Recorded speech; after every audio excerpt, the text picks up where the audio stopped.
be ready, and then I'll say, I'll do the memories from the audience, and then I'll say, hey, we're Bernie and Rudy, and just be ready at that point. That's about it. Thank you. Thank you. I'll be surprised Surprised? with the guest. Right, that was him? It's him. Yeah, I don't know.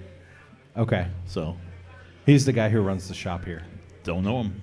So, I'll trust you guys. He's your best friend. You just don't know it yet. That's right, I'm saying. Yeah. It's about to be a love fest in here. All right, all right, all right. I'm just reading this through because You tell me, dude. I haven't had a chance to read it. You tell me. Nice. Thanks. Thank you. Posters everywhere.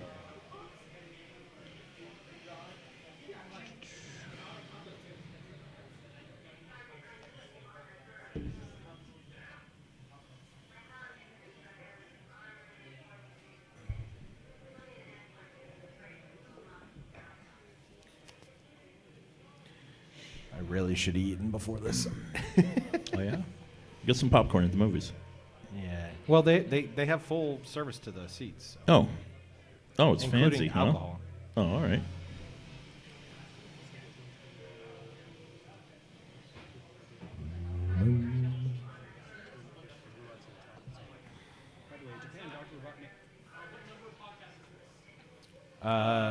This is season 2, episode 7.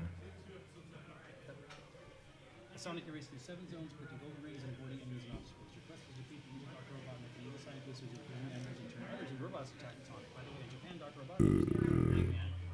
Later Sonic games would actually incorporate... Just trying to mess with Zach. Now, while Sonic is fleeing the way, it will be a matter of time until he runs into an enemy or obstacle. And this is where the game's inventive damage system comes in. Sonic drops his rings. If Sonic gets hit while his ring counter is 0, he can survive. There's some good news. When Sonic drops his rings, they spread all over the screen in a fashion. There's a chance that he will chase it before the drop rings. You can recover it. Chase it. As long as you have at least one ring in your possession, you can take damage. But even with rings, Sonic is always liable to fall into hits. Sega wanted Sonic to borrow from the great powers of the but not too much. Trying to make it different. Decided most of Mario's levels were flat and blocky. Sonic's levels were screens high. Built hills of ramps. Sonic had captured Mario with it. Shouldn't you be ordering Yeah. No. No. Occasional dang it. Swear. If someone might give me a top off, this is not going to be I'm probably going to sweat my balls off. Uh-oh. Thank you. Yeah. Alex will be the drink runner for the podcast. Speaking of drink running, water, really? Come on, man. Japanese rock star. That's right. Bassist Sato Nakamura from K-pop Dreams Come True. Was the soundtrack. Nakamura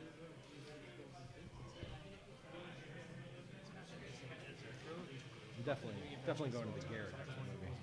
Sonic was the game that finally started. Thank you. Sega and Amiga, the 64 console wars in 1941, 1983. Nintendo would drop its own Mega game, Donkey Kong. How you doing? 94. All right. Oh, what's up? Yeah. How's work? Well, it's okay. Busy but good. Yeah. Biggest thing for me lately is Little League starting, and I'm coaching. So Starting coaching? yeah, I'm coaching again. I Coaching what? Little League. Oh, okay. Thought you were doing like UX coaching or something like that. Yeah, I mean, think about it. Yeah. You should teach. Sonic would then make the jump 3D later in the Sega Dreamcast system for the release of Sonic Adventure. Gotcha. But I just made more Sonic games. Sonic games are still going to be doing basic systems on Nintendo Switch. If there's one teaching, Sonic forces Sonic Mania. Growing up on Sega consoles is crazy to think that Sonic might. What's happening at work? Anything new? Are you still working on that dashboard? Or did that get done? Oh, nice. We didn't have a design system. Yeah. What are you guys working in? Sketch? No, XD. That's right. That's right. Because Sketch is Mac only. Oh, I see. That was a big change for me. I hadn't used XD. I hear it's coming up though. They're doing some good stuff. Yeah. Didn't they just incorporate live prototyping into it recently? Okay. But not like. It's not like when I was using Sketch and Principle together. That's like Full on, yeah. this is better than it was, but it has a little bit to go. filing bugs against it and getting, 3 months later, getting a resolve. Oh, yeah? They're trying. They didn't have fucking Cats made a contract even strike. What? I'm like, dude, your other fucking programs are dying. How do you? They started it from zero. They didn't. Yeah, but you're Adobe. I mean, you have all that. You have all that native code, right? It's streaming. This mic's for streaming. Okay. Oh. Well, then I should stop. So saying, now would be a good time to your username and password, right. right? Zach at I love you. All right. So I guess we can't talk about how bad Adobe is failing the UX community, right? They're getting there. They're getting there.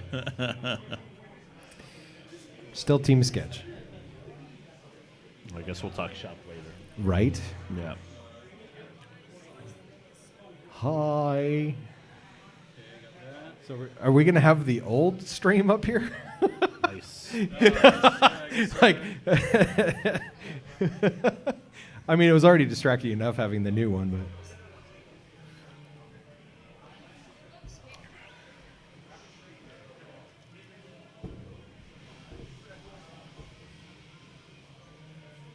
Oh, there we go. Hey, there's 8 seconds ago when I drank water. What's this? Oh, we need to start that. Well, when Zach says we're ready, Shut that's going to up. start. Did he record himself playing the game? Let's continue. That's like him just rubbing his genitals. How far it's in gonna our go. face. Hey, we're on the stream already, dude. Genitals is totally Should we appropriate. start that? list? I'm starting it when you say you're ready in 30 seconds. Okay. I'm ready in like 2 minutes. All right. Ay, Let's ay, get ay. my recordings properly set up here. All right, because all right. People need to hear a very special recording of you, Dustin. Oh, That's really? true. That's true. Oh, you guys got. There's a little surprise. Little for Easter egg. Oh, Little yeah. Easter Little egg. Easter egg. Yeah, exactly. It's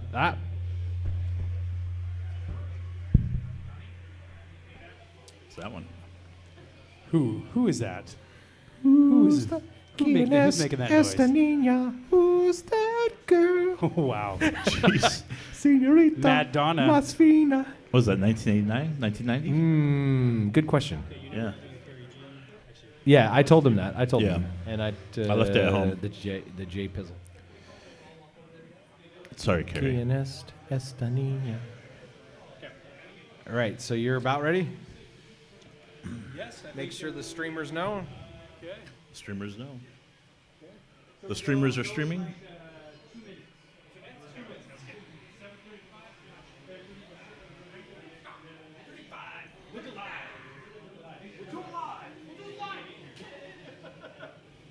What does it mean to play us out?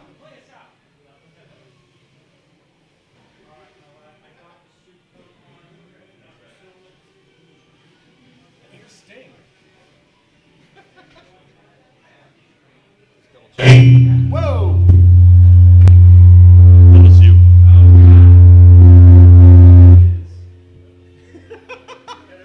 I didn't touch anything. Okay, now we have no mic. Now we have no audio. Yeah, well.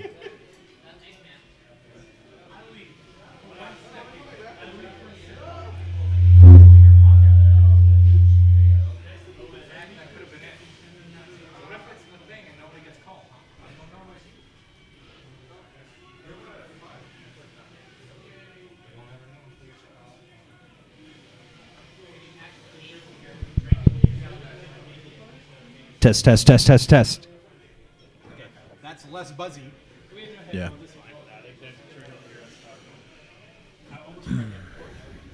Yeah, record and then let's hit play on that.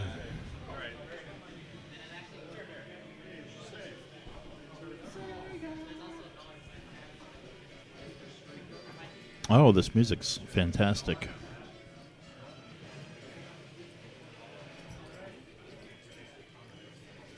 Okay. ¿Quién es esta niña? Jesus.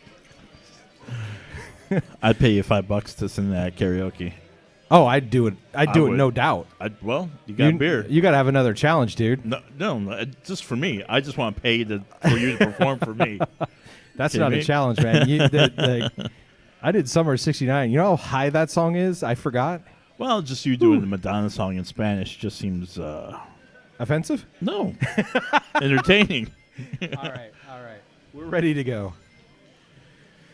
I mean, dude, you don't want to hear my Spanish. Yeah. Oh, yeah. All right, There we go. Good. Boop, boop, boo, doo. All right. We ready to rock?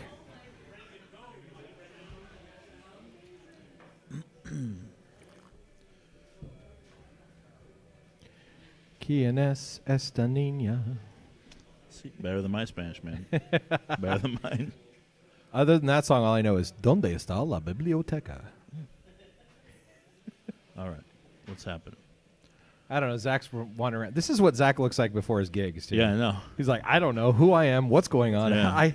I'm just going to walk around. These are cool. Where'd these come from? They got them. They brought them in. That's cool. And everybody here is welcome to one. All right. Did you want to do a recording test? Yeah, sure. Did you? Is it recording? It is recording. Okay. Shall I hit back to it? Yeah. Make sure it actually sounds No, like no, we're no. recording.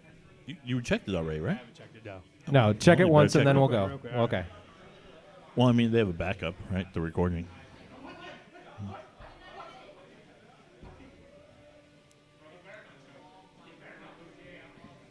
Ah.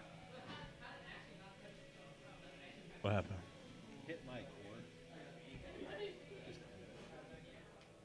Well, there we go. There we go. Some reason that adapter does not like my headphones. ¿Quién es esta niña? All right, all right.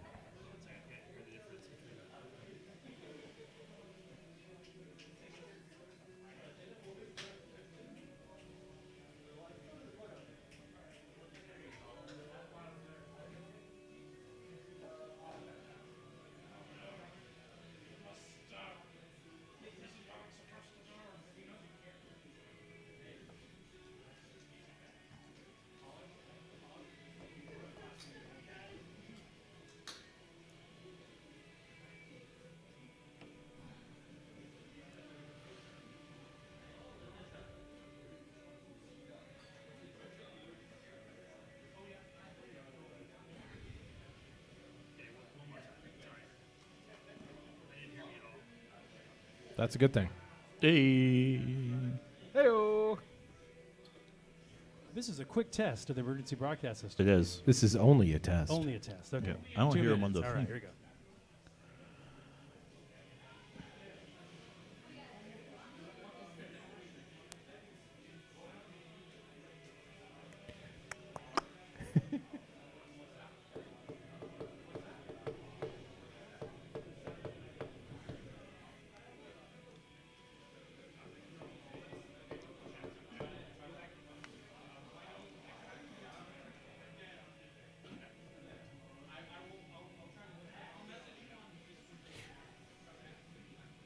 Why don't you start that loop over and make sure it's on loop?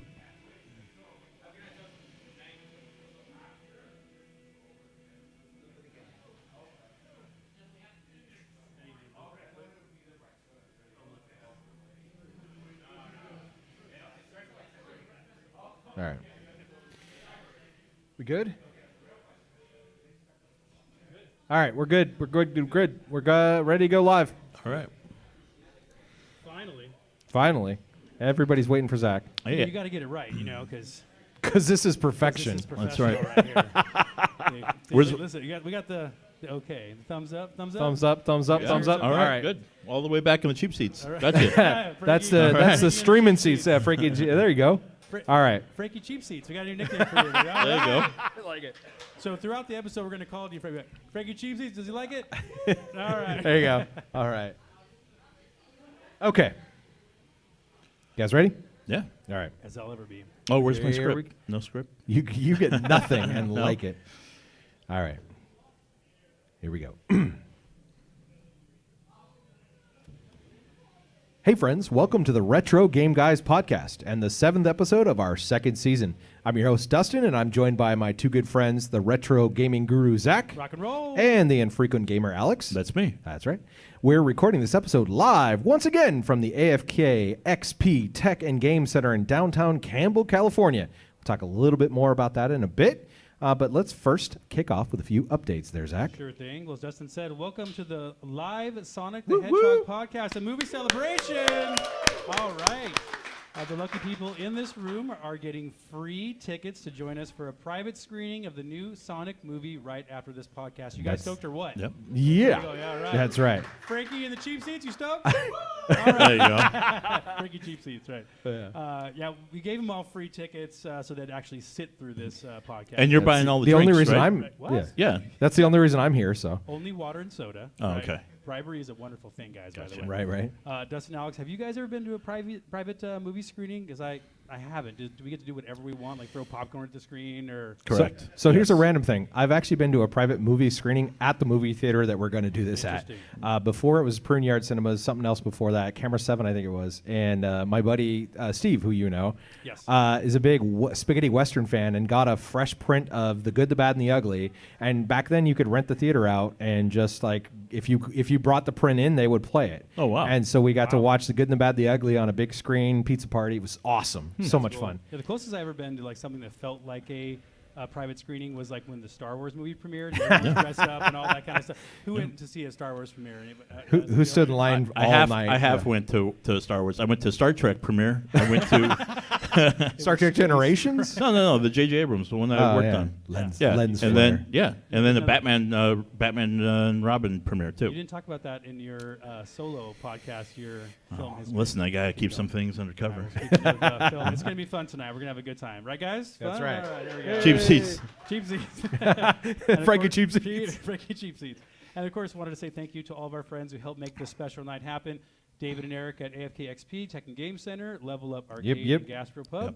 Rudy at the Retrofix Game Shop, and Prune Yard Cinemas here in Campbell. Thank you guys. Absolutely. for Thank you very much, Yeah, guys. thank you. Thank you.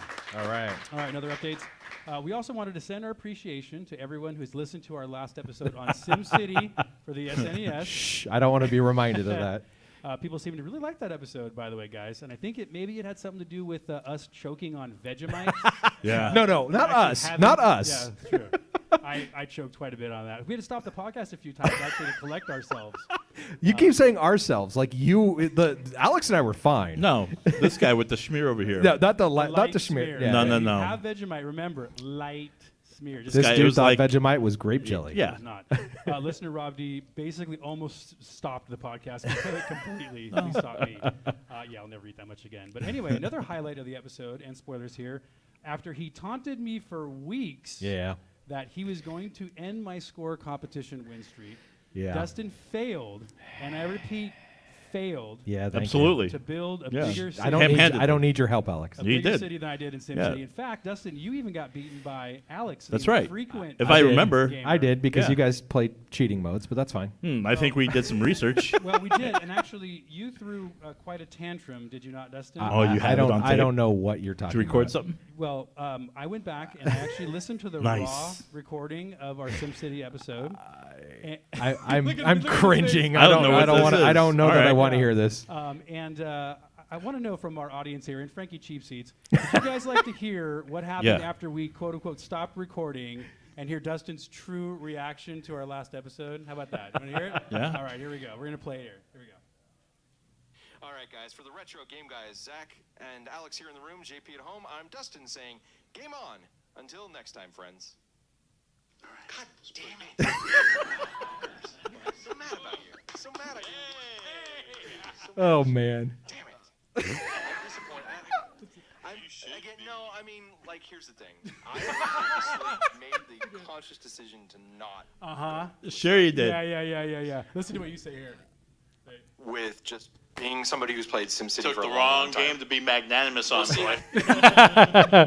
So, yeah, kind of. Thank you. Come on, you were calling it out like we were Babe Ruth. Yeah. Well, Dustin, in fairness, you did do a little bit better when you got home, did you not? Yeah. Yeah, So with our help. That's right, No, with no, our help. He's a cheater. Yeah. So after sulking a bit, I went home and I decided to play what I would consider a Sulking. cheater's run, Yeah. like you guys did. So I did 1 hour donut-shaped development, no roads, only tracks, which I would never do other than I wanted to beat you guys. My first playthrough doing it that way was 70,880, which beat Zach's No, score no by clapping. 10,000 points. That's close. What did they say about being now- close? Horseshoes and hand grenades, now- right? To admit, I know it doesn't count as winning the episode or anything, but I feel better knowing that I'm still the best SimCity player at the table. Whatever Wait way, a minute. whatever wait way a you guys minute. fools want to play it. If you say here's how I play it, I'll beat you. Okay, listen, if you haven't heard the SimCity episodes, go listen and judge for yourself. I'm Yeah. pretty sure that's not true. We don't need roads. There you go. And lastly, while we're on the topic of SimCity, and as I posted to our social it out, I ended up purchasing the crazy collectible that we mentioned in our last episode. That's right. I got a copy right here of SimCity 1.0, the first version of the game for the Commodore 64, and it's on a 5 1/4 inch 5 floppy. 1/4. Don't touch that little part right there. Remember, Yeah. remember that. An actual floppy. Oh yeah, and if And you guys Alex, don't, keep your comments to yourself. and if you guys don't know what a floppy is, just think it's kind of like a save button. Right? It's a 3D print of Right. a save button. I saw that on a cartoon the other day. Like, Yeah. check it out. I have a 3D print of a save button. It's crazy. So, yeah. So, and getting the game here was and if you get a game, you got to get the system to play it on, right? Of course, right? So we've talked about the C64 in previous episodes. So I went ahead and got a C64 complete with a disk drive and also a data set which plays games off audio cassettes. Just pretty wild. Ridiculous. So I sent you a picture Yeah. of like the manuals and stuff I got with the game, and you pointed something out, did you not? Yeah, so I'm looking at the pictures of your manual, and the manual just kind of casually walks through the steps it takes to get the game running, right? So basically, you turn the computer on, put the tape in the deck, you type load, quote, baseball, quote, comma, 1, and press enter. So not too crazy, simple so far. Right. Then the last line of step 3 is, quote, the game will load in 12 minutes. I'm like 12 minutes? That's crazy. That is pretty crazy. Well, that format was popular in Europe, so maybe they just went and made a T or something, and came back. Wow, yeah. International man of mystery over here. Right. I went and made a tea. Made a T. I'm sure that's exactly what they say and how it sounds, right? Tea, Earl Grey, but yeah, hot. but today we're not talking about a game. Yeah, there you go. Everything's a Star Trek reference for you. Today we're not talking about a game that takes 12 minutes to load, are we not? Nope. And the character does not move slow at all. No. So why don't we get on with that, shall we? Back to you, Dustin. All right, thank you, Zach. Just one last quick note for me to wrap up our updates and recognize a couple of countries showing our podcast some love from around the world. So welcome to those of you listening in from South Africa and India. Wow. Greetings, and I hope you've been enjoying our little corner of retro gaming fun. All right, India. Yeah, it's pretty cool. India, home of Dalsim from Street Fighter 2. Really? Yeah. Again, with the Street Fighter. Every country, it's like, hey, it's somebody else. Where's the golden god to put him in his place? Right. It's gonna pop out. We say every time you say Street Fighter 2. Like, Yeah. show you, Zach. We'll show you.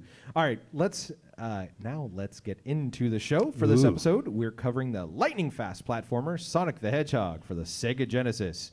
And if you'd like to give Sonic the Hedgehog a play before listening to the rest of this episode, well, there are a ton of different options. Right. There's, of course, the original Genesis cartridge. If you don't have that at home, the cartridge loose will run you about $10. It's about $20 for one complete in-box with a manual. Oddly, I had Sonic 2, but not Sonic 1, so I was one of those people who plunked down $20 for CIB, as we call it. Yeah, you know me. Sonic the Hedgehog is also available on iOS and Android devices. It's free to download and play. If you want to get rid of the ads, it's $2.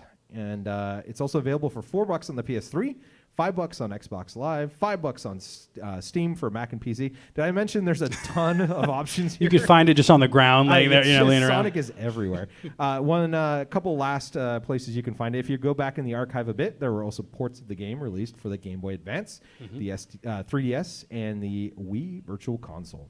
Wow. All right, so moving on. No Commodore 64? I didn't find that one. Oh, I didn't dang. dig that one out of the All right. out of the pile there. I'll keep looking. Right. In this Sonic the Hedgehog episode of the Retro Game Guys podcast. Thank you. I was trying to move through that. Jerk. Zach will take us through the history of the game. We'll hear about memories of the game from our community and the guy. Oh boy. Here we go. Here we go, Alex. Here we go. No do-overs. You tripped me up. It's live, ladies and gentlemen. Look, he takes a drink and what? Look at. He's still mad about that whole SimCity thing, right? His blood pressure's still high from that. Damn it! It doesn't help that the TV behind me is like doing like I'm doing this podcast from the Vegas Strip. It's like it's reflecting lights off it, and yeah. colors, but I'll get through it. Did you ever Memories of see the that? Have you seen this stage before? I don't think you probably. I've beaten this game, just not recently. Sure. We'll hear about memories of the game from our community, and the guys in the room will chat about our experiences replaying the game, and we'll also see who comes in second to Zach this month in the score competition. It's probably Alex. Pretty much. We'll take a quick peek at the world of collecting with this month's crazy collectible, and we'll wrap with our retro game giveaway, where 2 people will win an original copy of Sonic the Hedgehog.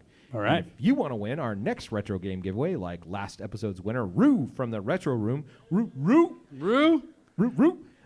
follow at Retro Game Guys on Twitter, Facebook, and Instagram. Before each episode, we ask for your memories of our featured game, and we pick the winner from those responses. Now, to kick off this episode, here's Zach to give us a bit of the background, history, and interesting facts about Sonic the Hedgehog. All right, thank you, sir. So we first met Sonic the Hedgehog in 1991 with the aptly titled Sonic the Hedgehog game, where they get that title, right? And that was released for the 16-bit Sega Genesis system. A show of hands here, who had a Genesis back in the day? Yeah, like 90%. Frankie Cheap Seats, you had one? All right. Now, Sonic is a 2D side-scrolling platform game, and it featured a unique main character, a blue hedgehog with red sneakers that could run fast, jump high, and he could also spin into a ball to attack enemies and speed through loops and tubes, which was a fun part of the game. In Sonic, the name of the game is all about speed, and we'll keep talking about speed throughout this episode. Right. Now, to set the scene a little bit, when Sonic came out in 1991, platformer games were very popular. The Super Mario Brothers series on the NES had set a standard for the genre, and there were many top-notch platformers at the time. I mean, including a bunch of games we've played before, Castlevania, Contra, and even Strider. Ching, ching, Ching, ching, ching, ching. ching, That's a great game. Right. Now, Sega was well poised to take advantage of the platformer trend. They had managed to get a head start on Nintendo in the 16-bit era with their next-gen Genesis system coming out. I didn't know this until recently, but Genesis hit the market 2 full years before the Super NES in both Japan and America. But remember, Sega was the underdog here. They're taking on the mighty Nintendo, who dominated the video game market for years with the NES. To beat the big N, Sega needed a killer app platformer. So at the time, their strategy was more about pumping out faithful arcade ports. So games like Golden Axe, Ghouls and Ghosts, and a game I'm not a big fan of, Altered Beast. What are you talking about? yeah. It's a fantastic game. It was a great game. I don't know. When we did Altered Beast that episode, the whole time I was just like shaking my head, like I can't believe this. Did pretty good though. I actually beat there it. you Yeah, go. very good. But that arcade port strategy wasn't going to work in the long run. So when Sega's supposed flagship game, Alex Kidd in Enchanted Castle, failed to get them the sales numbers they were looking for, surprise, surprise, they realized that they needed a stronger character to really take on Nintendo. But I mean, like, Alex Kidd in Enchanted Castle. I mean, did they really think that was going to be like their best game ever? One of the battle techniques in that game, by the way, is playing rock, paper, scissors. So what does that tell you? Battle techniques. Right. And the guy's name was Alex. I mean, who would? Obviously fail. Right. So anyway, Rock, paper, scissors is a fun game, guys. Yeah, repeatedly. in the middle of a fight. in Wait, your- stop. Oh, okay. Yeah, there we go. Well, anyway, Sega decided that they had to assemble a Rockstar team to make a Nintendo killer. To program Sonic, they put Yuji Naka on the project, who had wowed his employers with his work on 1987's Phantasy Star for the Sega Master System. By the way, I love Phantasy Star 2. Has anyone played Phantasy Star 2 before the Genesis? So awesome. Mr. Naka also created an impressive tech demo showing a method to move sprites smoothly around curves on the screen. I wonder what that would be used for later in the game. Yeah. For character design, Sega called in another name from Phantasy Star, Mr. Naoto Oshima. And while Yuji Naka's tech demo was cool, it was literally just a smooth moving ball. So Sega knew that Oshima could bring that ball to life. Sega then needed a solid planner to create the wonderful stages of Sonic. Now this is like Naka and Oshima, but Hirokazu Yasuhara, how am I doing on the Japanese today, by the way? I was waiting for this Thank last you. one. Good job. Thank you. I threw a couple more in later, though, so we'll Yeah. see if you trip it up. I changed them all to phonetic spelling to help out here. Yeah, a lot of hyphens and stuff. Well, anyway, see, now I screwed it up. You get cocky, this is what happens. Yeah, exactly. Hirokazu Yasuhara was absolutely the man for the job. So one of the Genesis games he had worked on was the action-adventure game Fatal Labyrinth, which owes a lot of gratitude to one of I know your favorite games, Gauntlet. Yeah. That game it even had a mechanism where your health constantly depleted. Like Yeah, Gauntlet. that's the one. It was totally my kind of game. Very simple, very fun. Yeah. Fatal Labyrinth doesn't sound very hopeful for the player, does it? Right. Where does this leave? Oh, just the Fatal Labyrinth. Don't worry about it. After you. So as Sonic, you race through 7 zones, collecting golden rings and avoiding enemies and obstacles. Your quest is to defeat the evil Dr. Robotnik, an evil scientist who had imprisoned animals and turned others into robots that attack Sonic. And it's cool when you defeat enemies, they turn back into the animals that I guess they were before, which is cool. Yeah. Now, in Japan, Dr. Robotnik was named Dr. Eggman. Cuckoo. There you go. Later Sonic games would actually incorporate the Eggman name as a nickname for the Doctor. Hey, you Eggman, basically. Now, while Sonic is speeding through the levels, it's only a matter of time until he runs into an enemy or an obstacle. And this is where the game's inventive damage system comes in. So if Sonic gets hit, he drops his rings. And if Sonic gets hit while his ring counter is 0, what happens? He kind of goes, Yeah. Oh, well. I guess I'm done. Yep. But there's off screen. I know. There's some. It makes like a boom sound Yeah. too. Just the sound of his bones being crushed. But there's. Wow. Yeah. We went dramatic. Yeah. Actually, blood splatter. and everything. blood Yeah, no. curdling. We'll talk about that. There was actually, we didn't get into this in the script, but there's actually a little bit in the book Console Wars. I don't know if you guys have heard of that book. It talks a lot about how Sega came together. Great book. Yeah, they talked about how Japan did want to make it more of a serious game, and Sonic was a little more menacing looking, and I wouldn't be surprised if they wanted blood in that version. But it's almost like the movie, how they had to kind of change things. Yeah, there you go. Yeah. Look at the teeth. No. Yeah, cover your kid's eyes. Yeah. All right, but there's some good news. When Sonic drops his rings, they spread all over the screen in dramatic fashion, and there's a chance that if you chase the drop rings, you can recover a few. And I know that you've all dropped a ring, picked it up again, dropped that same ring, picked it up again. It's kind of it's a nice way to recover. As long as you have one ring in your possession, you could keep taking damage. But even with rings, Sonic can still lose a life by falling into pits, being crushed, or drowning in the water levels. And the water levels. Any water levels. They're like ice levels in video games. Just the worst. Now, Sega wanted Sonic to borrow a little bit from Mario games, like the best parts of like Mario and popular platformers, but not too much because Sonic needed to feel different and really exciting. Now, where most of Mario's levels were flat and blocky, Sonic's levels were multiple screens high. They're full of hills and ramps. And Sonic moved way faster than Mario ever did. Yeah. Now, with the push of the control pad, Sonic's legs would turn into a blur, and the screen would scroll at a frantic pace. At times, it feels like the screen can't keep up with him. Totally. You know? And Sonic would also run upside down through loops, and at certain levels, even ricochet off pinball bumpers. Sonic was indeed something really interesting and cool. Mm-hmm. And I know, again, going back to Console Wars, when they were developing the game, they knew they had something special. That's awesome. Yeah. Now, the music was composed by a Japanese rock star. That's right, bassist Masato Nakamura from the J-pop group Dreams Come True. What? No fans of Dreams Come True, Frankie? No. I didn't know. Don't worry, I didn't know them either. But he composed the soundtrack.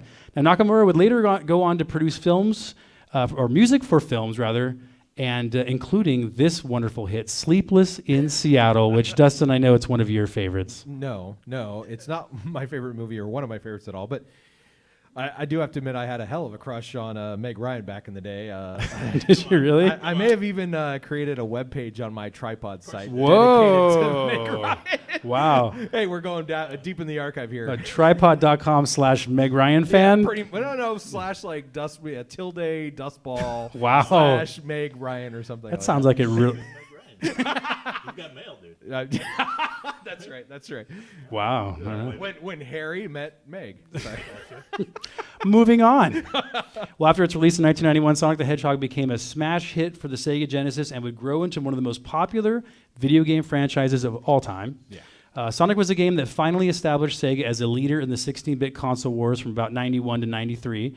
But Nintendo would soon drop its own mega game, Donkey Kong Country. I see your Sonic and raise you a Donkey Kong Country in 1994, which would help the Big N pull ahead and eventually win the console war, the 16-bit console war anyway. And that's, until the PlayStation caught fire, but that's a different story. Whole different story. Since the first Sonic's game's release, this is crazy, over 140 million copies of Sonic games have been sold. That's crazy. People like Sonic, I think. A little bit. Just or they're being tortured and they have to buy them. They have to. Sonic's going around to their houses like, boy, my game. Or I'll show you my teeth. Yeah. Exactly. Strangely human teeth. Now, following the success of the first Sonic game, a few direct sequels would be released for the Sega Genesis, including Sonic 2. We have one copy here on the table. which introduced Sonic's pal Tails, who just continues to die over and over. Sonic 3. But he always comes down with a little helicopter tail. Hi, here I am. I'm Bye. Back in the pit. And then dead again. Yeah. There's Sonic 3 and Sonic and Knuckles, which again we have here on the table for everybody. Sonic and Knuckles was cool because it was a special cartridge and you could open the top and plug in Sonic 2 and Sonic 3 and play as Knuckles. So it kind of brought those the infrequent gamers like, what? Yeah. What you talking about? Well, Sega was like the king of let's put something on top of another thing. Right. Like, let's see how high we can stack Yes. this thing. And the big joke is what? Sega CD on the bottom, Genesis connected, 32X, and then Sonic and Knuckles, and then And the then cartridge. Sonic- And it just tips over like a domino. Yeah.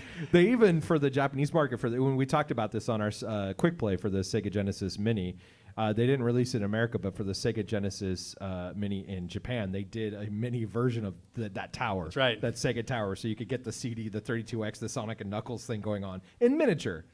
And no one looked at that and said, this is not a good strategy. So Sonic would then make the jump to 3D with the Sega Dreamcast, and that was Sonic Adventure, a game I think some people would love here. Yeah, woo, yeah. And of course, many other Sonic games would follow. Sonic games are still being released today. Yeah. There's games on the Switch, PS4. There's Sonic Forces, which a lot of people love. Sonic Mania. And what's crazy to me is, growing up during the console wars of the '90s, I never thought I would see Sonic and Mario in the same game together. Right. It's nuts. But they still make Sonic and Mario games. There's like the Olympics games. There's even a new one for Tokyo. I've got the demo on my Switch. Yeah, and Sonic is in Smash Brothers. We have a Amiibo here at the table. So this is like, again, it's kind of surreal if you think about it. Sonic Generations is another game that when I posted about it on Twitter, people just kept saying, you got to play Sonic Generations because it mixes both 2D and 3D. It's kind of best of both worlds. I posted one morning, it was really early, I just posted, Sonic, like 2D or 3D, and it set off this whole war of like 2D people and 3D people, and then the truce was, well, we both love Sonic Generations. Okay, cool. Like, crisis averted. Is that like Super Paper Mario, like for that idea of like it's kind of like that's the kind of bridging. Kind of, yeah. It's like if you play Mario Odyssey, you kind of jump into 2D and then back into 3D. Okay. It's kind of like that. Yeah. Now, Sonic the character would also branch out into other media like cartoons, toys, memorabilia. The Sonic universe would also come to include other characters like his pal Tails, we mentioned earlier, Knuckles the Echidna. What the heck is an Echidna? I think it's Echidna, but okay. Echidna? Okay. I trust you on that one. And his friend Amy Rose. Something going on between Sonic and Amy Rose, I can tell you. I love how it's Tails, Knuckles, and Amy Rose. So nice. Some trivia about Tails, by the way. Do you know his real name is Miles Prower? Like miles per hour. Did you write his name? That's exactly. That's only something I would do. Hey guys, I have an idea of what to name him. What country do you come from? India? Yeah. Dalsim. As long as you stay away. Dalsim's a little slow, but as long as you stay away. We spent 3.5 hours on Street Fighter 2. We did. Moving on. We did. And I crushed the Golden God. All right. Well, that was the only time. That's true. I kicked my butt here. Well, after continuing Sonic's rise in media, we now have the mixed live action and animation Sonic the Hedgehog movie. And guess what, guys? We're going to see that movie tonight for free. What do you guys think? All right. Now, this movie has had its share of controversy. It ended up getting delayed 3 months after the first trailers that people saw. They sent like nerds into a frenzy here. Oh my gosh! We talked about the basic character design for Sonic was not great. Just bad. The teeth again frightened small children. The hair, his legs, like they just weirdly proportioned. And someone I think you said that, Dustin, when we first saw it. You're like, who signed off on this? I don't understand why they thought that was good. I can understand changing the character design because it's 30 years later, but they changed it into something god awful. I don't understand why they would go, yeah, that's good. Let's go print that. Make sure to make Sonic not look like Sonic. Thanks. Yeah, at all. Well, I kind of like the new design. I think it's cool. It's more cartoony. It's more friendly, and I hope it's entertaining. I hope it's good. I'm just crossing my fingers. It's probably not going to be good.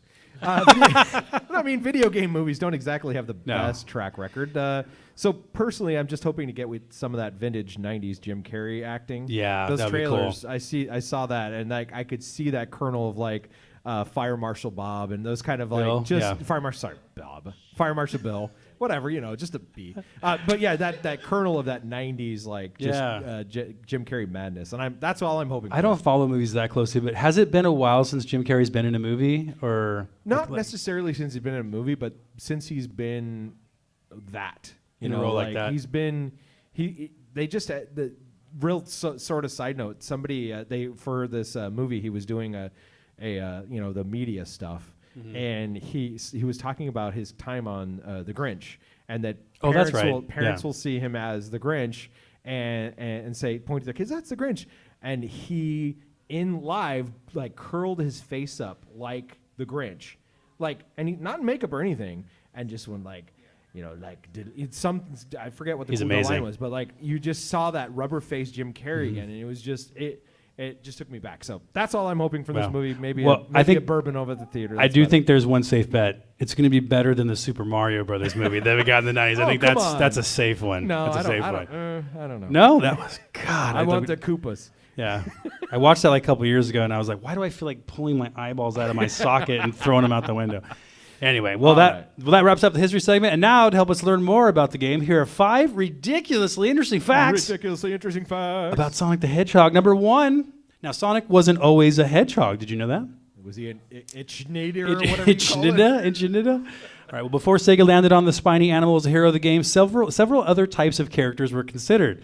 Now, no one has a complete list, but we've heard that Sonic could have been a rabbit, a type of warrior, a clown, Send in the clowns. A human character with Bart Simpson-like hair. Which he kind of almost has. A small porcupine. Closer.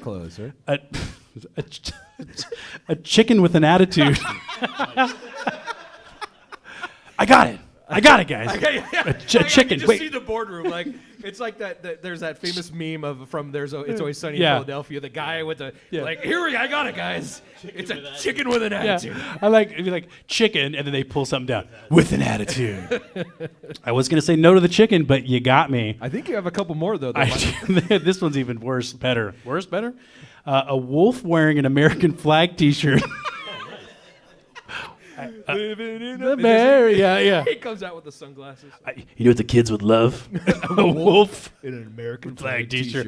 Woo! That's from Right. Spuds McKenzie. Wow, you're taking it back. You're taking there you go. You know what's funny is the last idea is pretty close. Or a bulldog. There you go. Yeah. Hey, bulldog. Kind of wish we got the wolf with the American flag T-shirt. That's still viable. I would trade tails for the wolf with the American flag T-shirt. I don't want the wolf with the American flag T-shirt. I want the Hollywood version of that. Not like Hollywood Hogan, and the wolf in the black shirt. All right, number 2. Sonic's red boots were inspired by the king of pop, Michael Jackson. That's right. All right. Now, the character designer for Sonic borrowed from several pop icons to create Sonic's likeness, including Felix the Cat's head. No one remembers Felix the Cat, by the way. Do you? Felix the Cat. Oh, yeah. Was that 80s or 70s? No, that was earlier than that. Yeah. He's the one that the made... oldest person. No, wait. Zach's the oldest person. In the No. table. That's right. You're the one that loves Meg Ryan. I'm the one that keep keeps bringing that up. I have it. It's just under this band right here. He also borrowed from Mickey Mouse's body and Michael Jackson's boots from the Bad album. All right. Pretty cool. I'm bad. And speaking of Michael Jackson, apparently he was a huge fan of Sonic, and there's a theory that he worked on the music for 1994's Sonic the Hedgehog 3. This was confirmed by a couple of the game's music composers, and someone from the Michael Jackson camp also said he did. Now, Michael Jackson went uncredited, though, and no one is sure why. Some people have said that Michael Jackson wasn't happy with the sound of the Genesis' audio. This doesn't sound like the records I put out for some reason. And others think that Sega scrubbed him from the game after he was hit with allegations that we all remember. Yeah.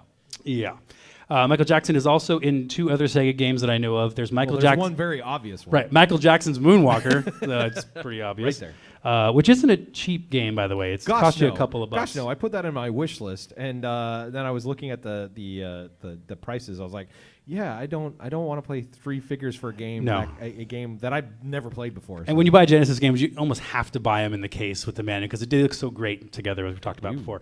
And get this, Michael Jackson is also a hidden character in Ready to Rumble Boxing 2 on the Dreamcast and PS2. But you know what's funny is his voice sounds like this. I'm ready. It's not even like Michael Jackson. It's crazy. Yeah, that seems like you just get beat up. Yeah. It's like Flamingo Joe. That game's crazy. Check it out, by the way. It's cool. Number 3, in the early days of video gaming, memory was expensive and the space on a cartridge was very limited. But this didn't keep programmers from trying to do cool things with the space that they did have. And we talked about this quite a bit in our Pitfall episode, as you guys remember. David Crane, that badass guy, squeezing Pitfall. He squeezed Pitfall into like 4 kilobytes of data or memory or something crazy like that. But in the case of Sonic, Sega spent a whopping 12% of the game's memory on just one feature. Any guesses on what that feature is? You cheated. You're right. Yeah, the Sega. That was like 12% of the game right of the there. memory on just that. But if you say to me, if someone just comes up to me and says Sonic, just says that word, I'll go Sega. Like that is just embedded in my head. Or I'll go Sega. Sega. That was the one I remember. Sega. That's true. Yeah. Number 4, Sonic the Hedgehog was actually released for the 8-bit Sega Master System. Yeah. Now, for our younger listeners or watchers, this was the 8-bit console that originally went head-to-head with Nintendo's NES. And get this, the Master System Sonic is actually really damn good. It's probably the version that Alex played, right? It's what what game was it? that? Streets of Rage. Streets of Rage. We had a whole Streets of Rage episode. Talked about it for a month. We started talking about our playthroughs, and Alex was like, that's funny. That doesn't look like the game I played. Come to find out, he played the Master System version of Streets of Rage. It was still an awesome version. It was of great. the It game. just wasn't what I we think were that's when playing. you earned your nickname of the infrequent gamer. Like, you can't even pick the right cartridge, man. So Waited. what was funny was the next episode we did Pitfall, we actually sent him a picture of the cartridge, like, this game, dude. This game. Yeah. Well, now the 8-bit version differs a bit from its 16-bit brother. There's different levels, stage layouts. There's fewer rings, which kind of sucks. And unfortunately, there's more water levels. Ugh. Like, oh God, again, I hate water levels. But overall, it's a really fun game to play. And Alex, I'm not sure if you remember this, but I picked up my copy of the Master System version when we went on the retro road trip. I remember. Was it a few months ago now? And if you guys want to hear the stories of Alex and I hitting up a bunch of retro stores up and down the California coast, including my misadventures with a heavy-handed housekeeper, check out. Wow, that sounds that bad. sounds Actually, like- I didn't. That's not what it. Right when I said, I'm like, that's actually not. That sounds very like Letters to Penthouse. A Yeah. little bit. My wife's actually probably watching now. This is really bad. Anyway, check out the Batman episode, season 1, episode 18. I'm Batman. I'm Batman. I'm All right. Batman. And number 5, the movie that we're going to see later tonight is not the first Sonic movie. Whoa.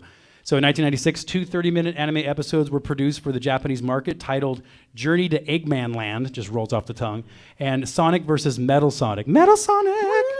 Now, 3 years later, in 1999, an American company got the rights to those episodes, overdubbed them in English. I haven't seen it. I don't want to see it.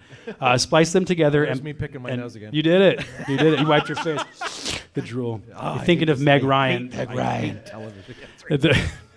Now, the DVD was released in time to coincide with the launch of Sonic Adventure on the Dreamcast, but sadly, if you want a copy, it's not cheap. I looked on eBay, and DVDs are listed at $60 to $100. I don't know about you guys. Would you guys pay $100 for a DVD? Like, I'm sure you could find it online. Are you kidding me? I know what kind of DVDs you've paid $100 for, but let's move They on. were from Japan also. They were signed. And that was 5 ridiculously interesting facts about Sonic the Hedgehog.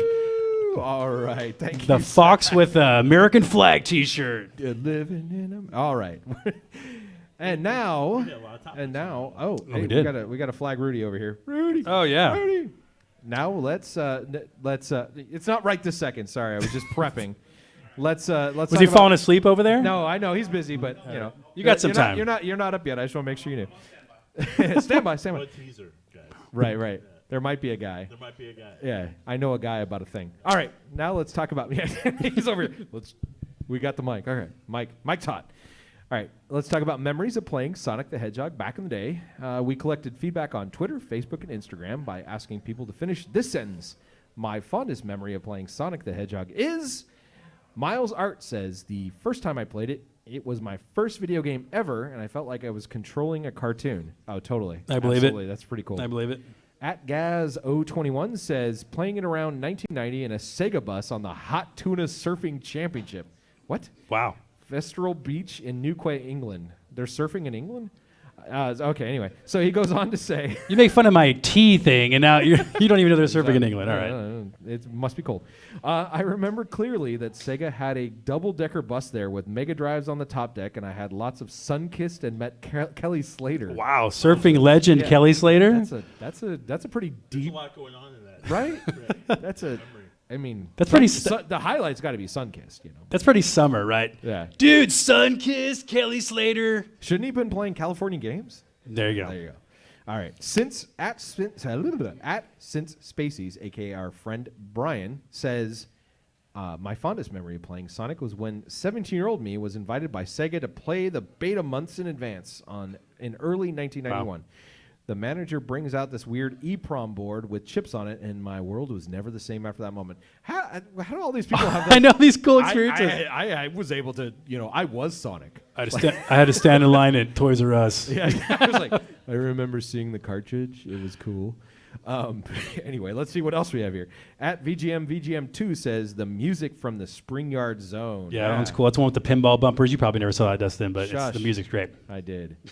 At Dplex HD says, my fondest memory of playing Sonic is, well, all the times I played it. Sonic was like a friend to me. I got picked on through most of elementary. Same here, dude. Same here. And his games were there to cheer me up. He was my role model and had a hand in shaping who I am today. Dude, man, Sonic is deep for some people here. Heck yeah, man. I love it. Heck yeah. Digital Heart says, my fondest memories of playing Sonic are with my auntie back in the mid-90s. We used to walk to McDonald's, order way too much food, and then play Sonic on the Sega till we couldn't keep our eyes open anymore. That was just the sugar, but the sugar crash, the McDonald's. Our previous month's winner, Root from the Retro Room Roo, says, my fondest memory of Sonic is my uncle showing me the level select cheat. He has since passed away, but he wrote the cheat in a 1994 Sega codebook for me.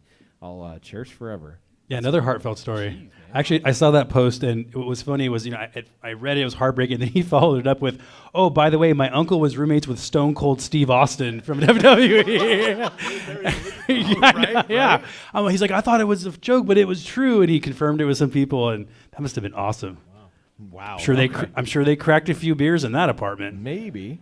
All right, last but not least, VR Nima says, I was 4 years old. Wow, these young people.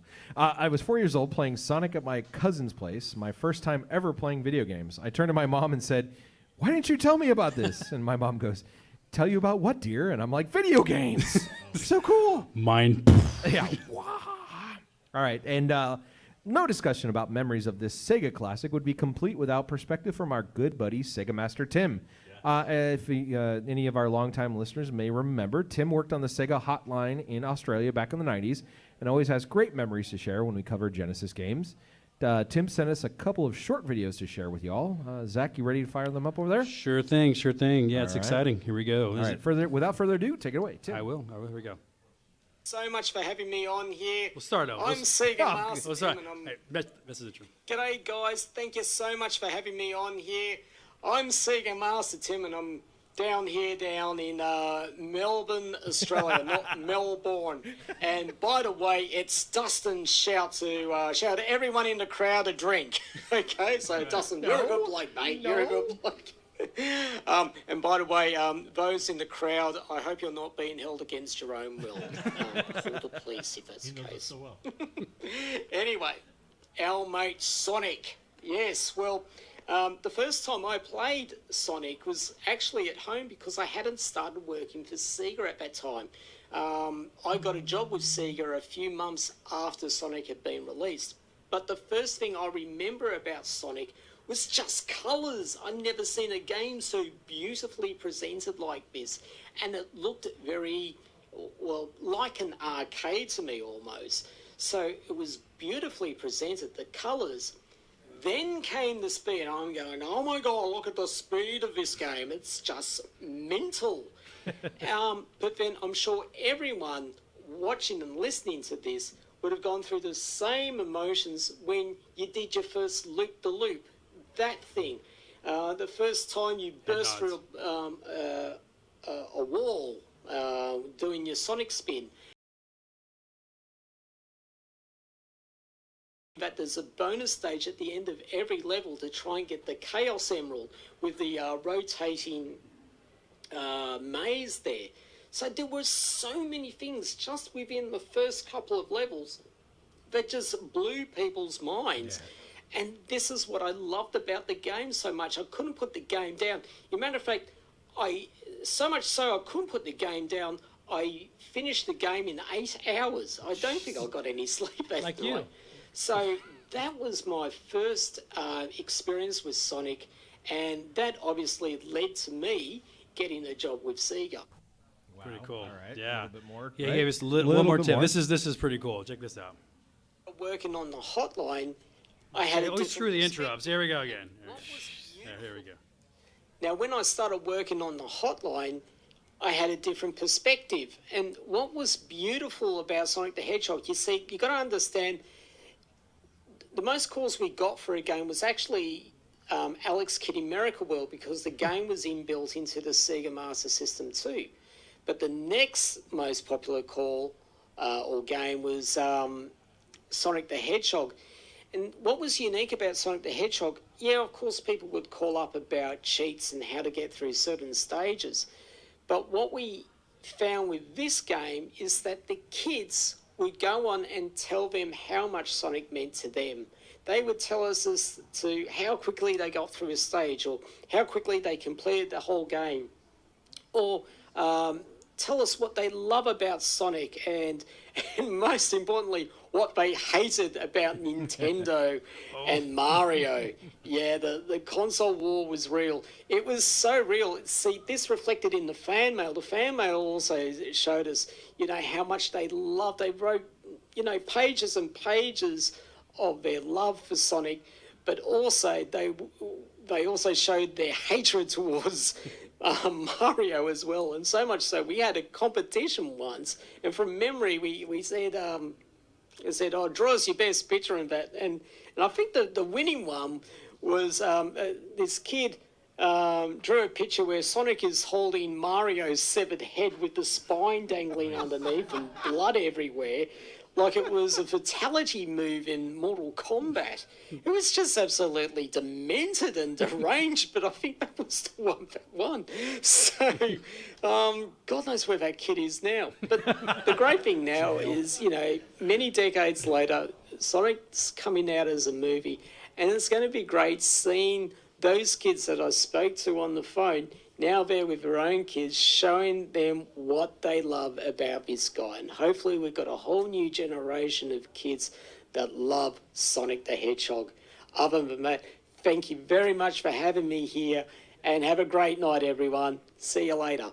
Awesome. All right. Thank you, Tim. Thank you, Tim. Fantastic. Thank you. Well, and I think his memories really on the line really reflect what we shared here from our audience of just how much like this game meant to people. Yeah. And just one other note, although I do consider myself a good bloke, I am not buying everyone games. Thank you, Tim. Dang.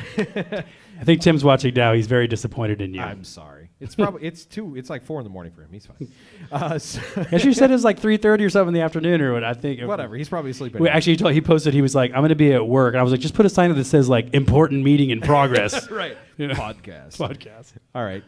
Now let's talk about memories of Sonic the Hedgehog from Zach, Alex, myself, and sitting in on this part, we brought special guest Rudy. All right. To the Retro Game Guys here. He's coming to our hot seat. All right.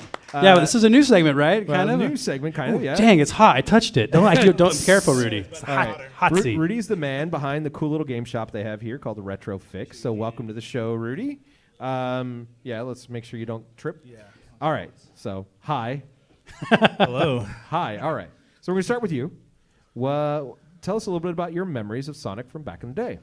Oh, geez. Well, I was, I think, about 11 years old when Sonic came out. At that time, when you're a kid, kind of transition from being a kid going into a teenager, you're looking for things that are cool. I was one of the very few kids who actually had a Sega Genesis. Right. Most of my friends were Nintendo, Yep. Nintendo people. Yeah. And Hashtag Genesis household, baby. Yes, exactly. My dad was really big into tech. That's actually something we kind of bonded over as I was growing up. But Sonic, I remember that was such a pivotal transition for video games in general. Nintendo Sega had that really aggressive marketing. That's right. Genesis does what Nintendo don't. And so you were honestly kind of seen uncool for like. They made you feel bad about having a Nintendo. And just the color of the console too, Genesis being black and sleek. And exactly, it was gray box. The one thing I can say, running a retro shop now is that Sega always had very sleek, aggressive designs for console models, controllers. Like they were definitely a cut above. They wanted their stuff to look my dad would refer to as the Cadillac of video games. Oh, there you go. All right. Which Way back back then when. was not an insult. So yeah, awesome. Yeah. Yeah, anything else on that? Actually, one other funny thing. Yeah. I got so competitive, basically being a Sega fanboy back in the early 90s, and all my friends being Nintendo. Me and a couple of buddies of mine, we started our own video game fanzine. You guys remember all those right. things? Yes. Yeah. Back in the day. Yeah. So I was my own little illustrator and author, and I was always the Sonic guy. Were you photocopying them and No, I was hand drawing all my stuff back All then. right. Me and my buddy. I wonder if he even still has any of that stuff. But we used to do that. We used to do wrestling fanzines too. We were big. I'm shocked. Yeah. Oh yeah. For those who don't know, every time you walk in here and walk upstairs, you're going to see Rudy watching some sort of WrestleMania. Some sort of wrestling. Some sort of thing. The good one. The classics. Exactly. When wrestling was really fun. Yeah. All right. Stone Cold. There you go. Stone Cold, baby. Let's go around the room. Alex, Yes. was this outside of your realm, or is this something you have some memories of back in the day? I have zero memory of The Sonic. perfect. I'm glad. Yeah. I'm glad we brought you into the No, segment. none. Absolutely none.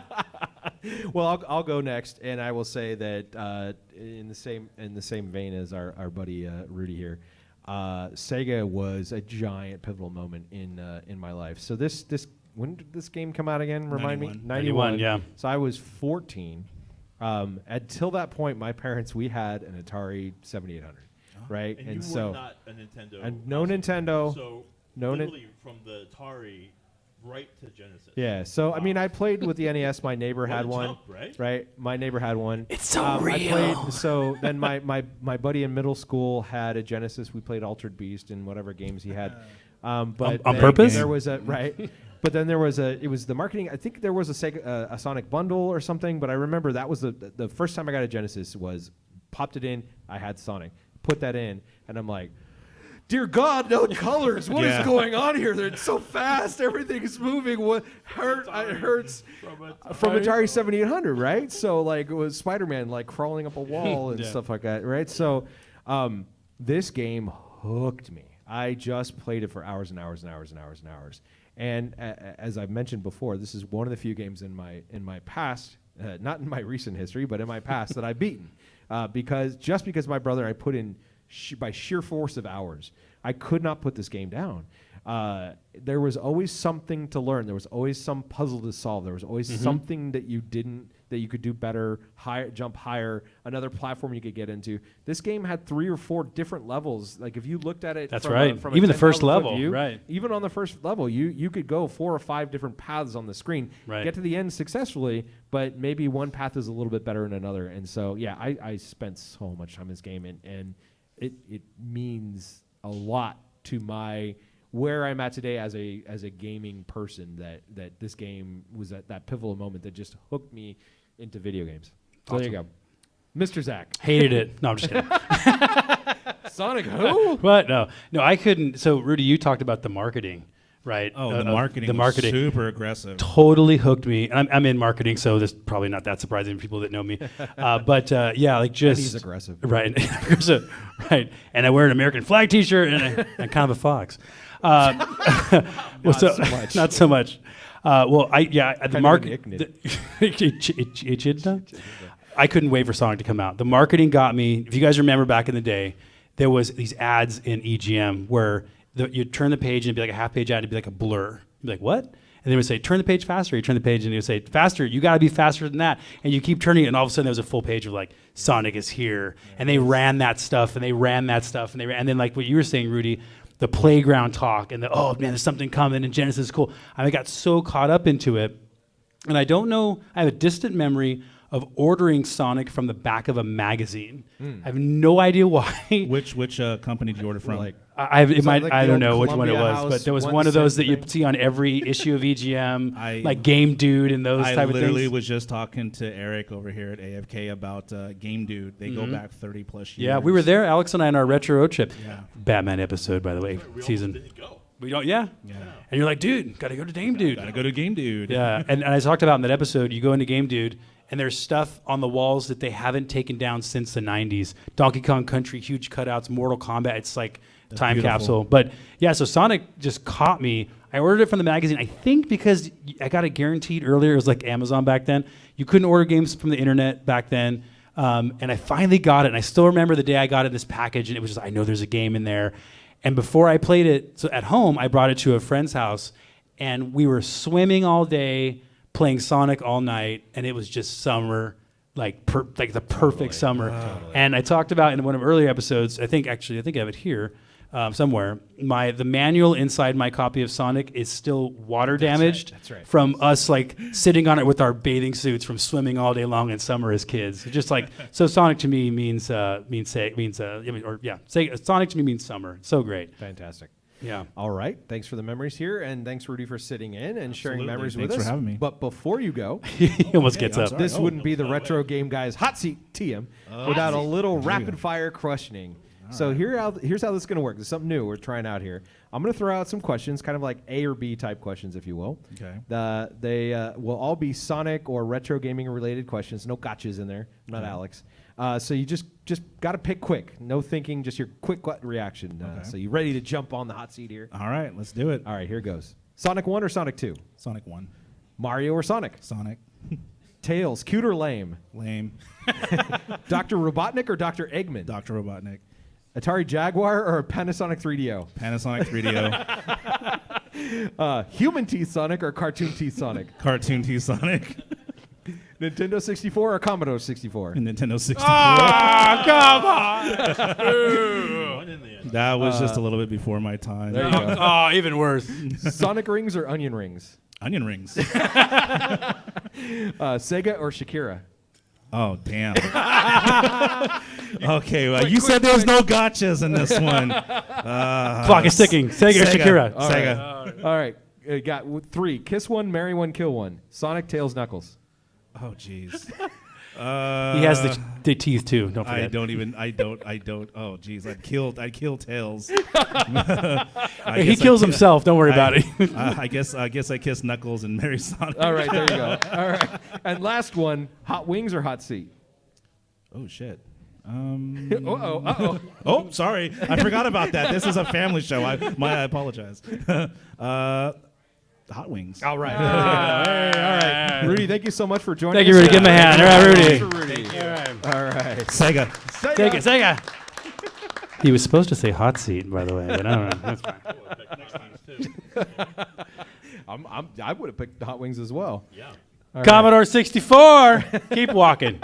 All right. Well, are we going to splice in a hot wings theme or a hot wings? I'm now stuck on hot wings. A hot seat theme here, Zach? Oh, yeah, we're going to do that. We got to do, gosh, what song could we use? How about It's Getting Hot in Here? We'll do that one? No. I was thinking more like the Who Wants to Be a Millionaire. Like, doom, doom. Oh, while he's doing the questions? Yeah. Got it. All right, guys. Let's now talk about our playthrough over the last couple of weeks. Oh, by the way, real quick, sorry. Oh, yeah. Did you guys like the hot seat? Was that cool? Frankie Cheap Seats? What do you think?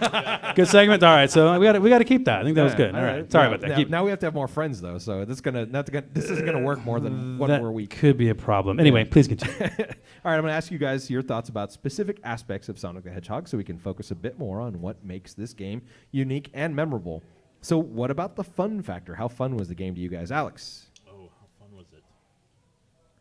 Is that hard? This game. You what? Whoa! Yeah, sorry. I don't like this game. I didn't like this game. Were you worried about this the whole time we were doing this episode? You're like, at some point I'm going to have... People are talking about like these heartfelt stories. I'm going to have to finally tell them. Yeah. I had cancer and Sonic saved me. Yeah, I know. I got a real. I couldn't stop thinking about Mario Brothers when I was. Oh! Wow. I was like, okay, so instead of like jumping on things and making them ricochet, I have to jump on them. I can't really touch them, but if I touch them in the wrong way, they'll kill me. You're collecting rings instead of coins. Instead of hitting things from the bottom, you have to hit them from the top. I'm like, all right, this is like sort of like a ripoff. Whoa. Oh, Yeah, I'm not wow. Wait, don't leave. Don't. Where's everybody going? This is But, however, I mean, I was at games by 1990 anyway. So right. I was sort of over. I really never played Sonic. I didn't really buy the Genesis system. So to me, I didn't even look to you. Last time when we played SimCity, you didn't do a lot of research because you wanted to go in with your old memories, right? Right. I purposely didn't do any research going into this. I wanted to play it as if I just got the game. I wish I could do just that. wanted to play it for the first time. And as the game progressed, I was like, okay, I get it. Like, it's literally like a pinball, like a side-scrolling pinball game with puzzles. And I felt like, towards the end, I felt like I was playing like an escape room the whole time. I had to figure it out, and usually, All right. And you didn't like that aspect of it? no. Don't play Sonic Spinball then. Just stay away from that one. Normally, even in some other games, you have to wait a couple of levels before you get to fire. It's in level 2. Like, they hit you with that. And level 3 is water, right? Yeah. It's like boom. It's like they're asking you to do all this stuff. I mean, I could listen to some of the memories. I'm going off a little long here because you weren't Are you expecting sure? this. You weren't expecting this answer. But I could totally understand why people were so enthralled with it. I mean, the graphics look so much better than Mario, than NES at the time. It does look like a cartoon. The way that the character moves on screen is really inventive. Yep. I mean, it just looked for the time that it was amazing. But playing it now, looking back on it, like I don't know, man. It just wasn't working for me. That's Wow. interesting. All right. Wow. Well, let's get back to Sanity Land here, Zach. Give me some idea. So now the fanboys come. Right. Right? Yeah, This whole time hashtag. we're playing NES games, and he's like, I don't like this, I don't like that. He Yeah, forgot to jump 'cause in Donkey Kong. That's right. He did forget to But- jump. and also F-Zero is garbage. Well, So yeah. I disagree with that. Disagree. I will tell you though, I was trying to, in my mind, I've only played 2 Genesis games, this and Strider. Strider's much better. Strider's a much better game than this is. Wow. Yeah. Hot takes. Hot takes. Hot takes. All right. Zach, let's palate cleanse. Fun factor. I disagree. I disagree. You titled your opinion. There was an old segment on the Daily Show that was Even Steven. It's like, no, wrong. No, wrong. But you guys had childhood memories, so I mean. No. Let me. Dude, you just Fun. went off about your waterlogged No, instruction manual. All it's right? true, I mean, but I'll. this is a good- summer. It's like, dude, you look at this thing, you're hearing the Beach Boys. Me, it's like, Dude, all the right, Beach whatever. Boys. Yeah, I mean, Zach is Here's- old. So far, you drop Meg Ryan, you drop Beach Boys. I got to be careful here. I don't know what I'm Right, going to say right. next. 9 out of 10. Who agrees with me? 9 out of 10. Fun That's fact. a to low. see. That's a low rating. Yeah. All right. That's a low rating. So I think nearly perfect platformer. So much fun revisiting this. Total summer, like I said. The controls tight and responsive. Spin into a ball, fly through the air. You get these crazy, like magical combinations of hitting enemies into rings and back. It's just like you just go woo. You know, you're doing stuff. Right. But I do have some criticism. Is one thing is I think in later levels, it's too hard to go fast. Right. You want to go fast, but going fast is you'll die fast. Dangerous. So you're more like Sonic the Careful Hedgehog in the later levels. I'm a careful hedgehog. There's some pit deaths that kind of upset me. There's one part of the Starlight Zone where there's some slowdown in the game. Yeah. Actually messes with your jump timing. I'm still really getting nitpicky, but that kind of upset me. But other than that, I mean, again, near perfect. And I'm saying, this, even going in cold, if I could go in cold, I still play this and go, wow, like it's nonstop action, fun, challenging. What more do you want? What more do you want? Well, look, even in your research, you brought up that they actually did copy some stuff from Mario Brothers. It's a platformer. Very, very it's a few platformer. things. I mean, how original can you be? So it learned from Mario Brothers, not Mario Brothers learned from Sonic. So, if you want to copy something, copy from the original, right? Copy from the best. and I totally beat got the that. heck out of it. Well, This yeah, it this does. blows I can Super Mario Brothers out of the understand I water. can understand as a kid how you could invest so much time because you're right. Like even in the first level, there's like 2 different ways to get to the same route.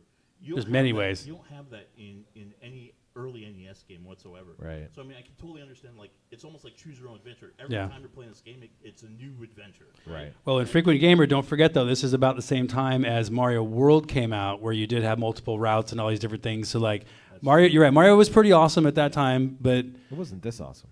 it's Can I pretty share my fun factor here? Yeah, please.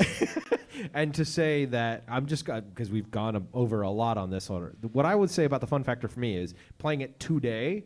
I love how forgiving Sonic can be. It's not always Except when you do that. right. When you, it's not always forgiving.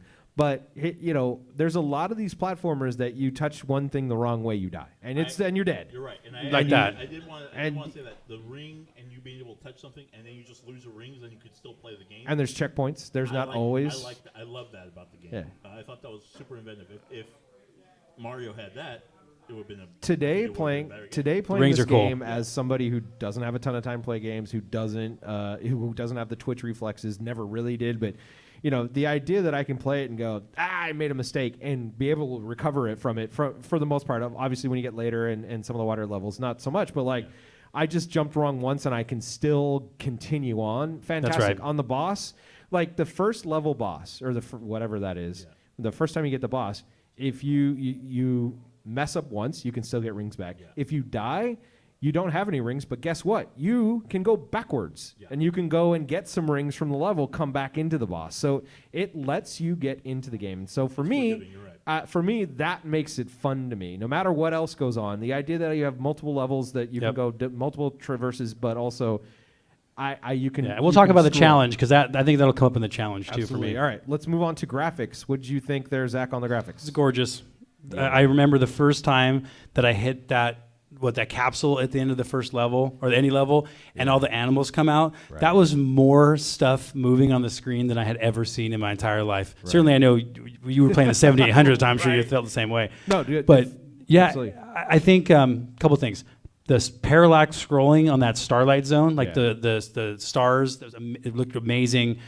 It was the first game I remember that had an animation when you just let the character stand there. Like he would look upset and tap his foot. Oh, yeah. I can't remember any other game that did that. That might have been the one that other games copied later.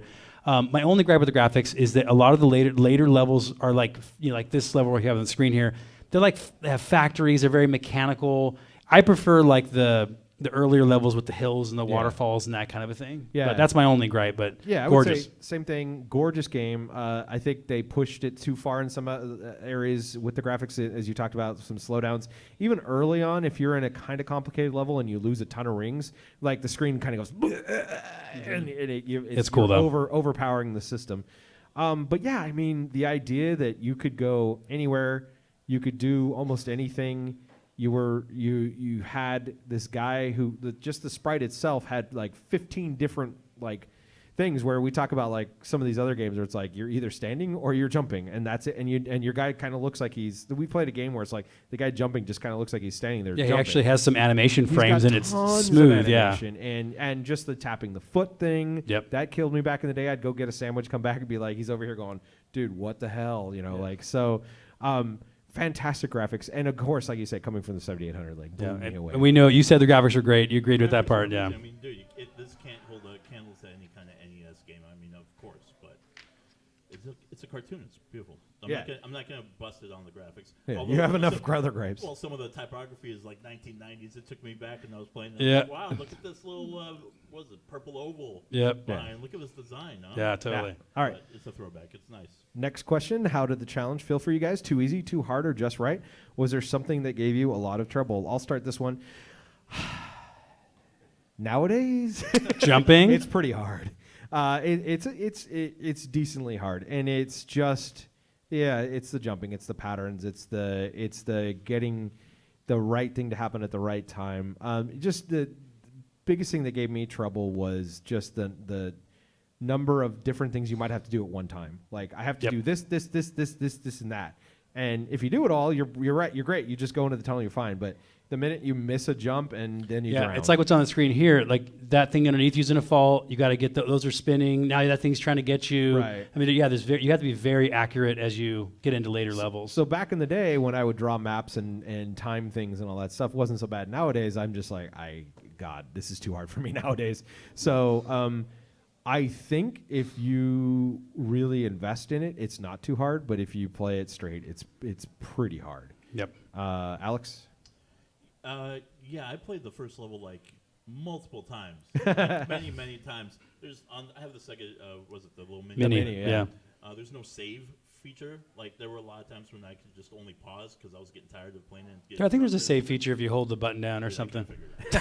Infrequent gamer. I'm the infrequent buttoner. Yeah. I was gonna look for the instruction manual and I was like, I'm all right. I played this. Oh man, I must have played it like 20 times. The first level, over and over. I got further than some, and then I had to start again. But yeah, this is the game when like literally after my 10th time playing it, I was like, you know what? I could really use a Nintendo Power. I could really use like some kind of like big thing in front of me. Strategy. Like, not on my phone, not on my iPad. Like I want paper manual. I want to see the entire route laid out. I want to see where everything's at. Yeah. I felt when I was playing the game like I was too zoomed in. I would have liked it if it was a little bit more zoomed out where I could see where I'm going. This game relies, because you're jumping and because it's so fast and it feels exciting, a lot of blind jumping. Yeah, there's some faith involved, right? Yeah. And you're like, okay, if I do this in an NES game, you're dead. Like, it doesn't matter. You're going somewhere. You're going to lose a life here. But here, you're right. It's forgiving, but at the same time, it relies a lot of, like, jump scares. You're like, okay, dude, you're jumping. You don't know where you're going. That's right. Yeah. And so that was a little difficult, but you're right. It sort of plays into investing time in this game. Yeah. So I can understand why it could be so addicting. Totally. Yeah. Absolutely. Zach. I think it's just right. So, and why I feel it's just right is my 3-year-old son can beat the first 2 levels. So, but there's a lot of games that I play, like, Strider even, like you play like 14 seconds, you're like, well, that's it, So it gives you a chance, it eases in, it's forgiving, like you guys said. But as an experienced gamer, I still got really challenged. Yeah. And even when I beat the game, spoiler, there's still the added challenge of the Chaos Emeralds. Yeah. And to get those Chaos Emeralds, you got to go to those special stages. You got to get 50 rings to open up the big ring at the end of the level to get into the special stage. Then you got to actually get, the Chaos Emeralds as the screen's spinning. I mean, it's really not easy. Right. Maddening if you're getting close to the end of the game and you're still missing a couple of those emeralds. But that extra layer of challenge is, great for an experienced gamer. Yeah. Thing that gave me the most trouble, there's these little purple caterpillar things. They're called caterpillars. Yeah. Oh my god! Because you got to hit them on the head. They explode. They're just like, and they look like they're just not a fan. Not a fan. Yeah, but I think you're right. I mean, that's the interesting thing about the first couple levels on this game. Is that there are challenges to be found if you go to the 5th level up and stuff and try to get extra lives and things. But you could play it straight and just avoid some enemies and be done with the game. Yeah. Or done with the level. So, yeah. So let's go back to you, Zach, on what tips and tactics did you guys Yeah, there's some famous ones here. There's a level select and sound test. You push up, down, left, right, and hold A and press start. A little ring sound will go bing. Yeah. And what's cool about that is using the level select is one of the ways that you can find out which release version of the game that you have. And how you tell that is because the list of levels are in the wrong order in the earlier versions. Oh, interesting. Because Sega wanted, I think the water level to be second originally, and then they were like, this too hard, forget it, and they moved it, but they forgot to change it in the level select. So if you have that version, it's one of the first versions. There's also something, I didn't do it in this last playthrough, but I remember as a kid doing this, but there's also a debug mode where it's kind of like a poor man's Mario Maker where you could place enemies, you basically, your cursor becomes any item or enemy. You could place them wherever. Yeah. And so what I would do is I would just do tons of one enemy and just go and just see them all come out and just, go crazy on the screen. But yeah, I don't know if that was intentional for them to leave that in. But those 2 codes are super fun to use because you can go to any level in the game. As a kid, I would often go to that Starlight level just to see how beautiful it was. Totally. You can go right to the end boss. So I think those are cool tips. Alex, tips or tactics? Yeah, close your eyes on the bonus level. Man, that's like a nightmare, wallpaper. Oh, isn't it? Dude, Yeah. I couldn't believe it. Like, I watched a couple of, after I was done playing the game, I watched a couple of these speed runs on YouTube. I just couldn't get past the how they designed it. I was like, man, this is a nightmare field dream wallpaper here. Listen, I enjoyed the game. I didn't understand what the Chaos Emeralds were for. Even watching a speedrun, I'm like, okay, you get them all and that's it. Like, nothing happens.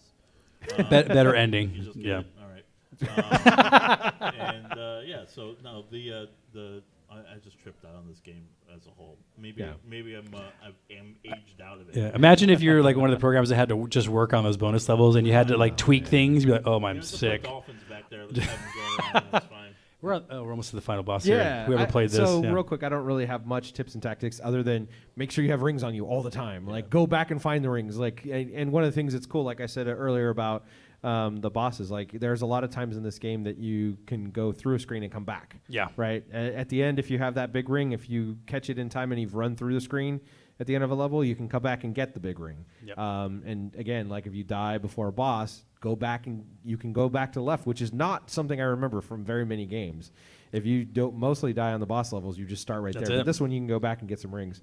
But the biggest thing, like really that I remembered from back in the day, and we've kind of touched on this, is that I really had this one was one. I had the book, right? I had the, like, I'm following along. It's like, go, when you get to this checkpoint, go up here. Like, that's how I beat it back in the day, is I followed the book. And I didn't have the book this time, we'll say. Pixar didn't happen, Dustin. I want to see this. Yeah, Beating the game nonsense. Yeah, well, it was before photography, so not nowadays. Some guy had to put that with a cape over his head. Like, there you go.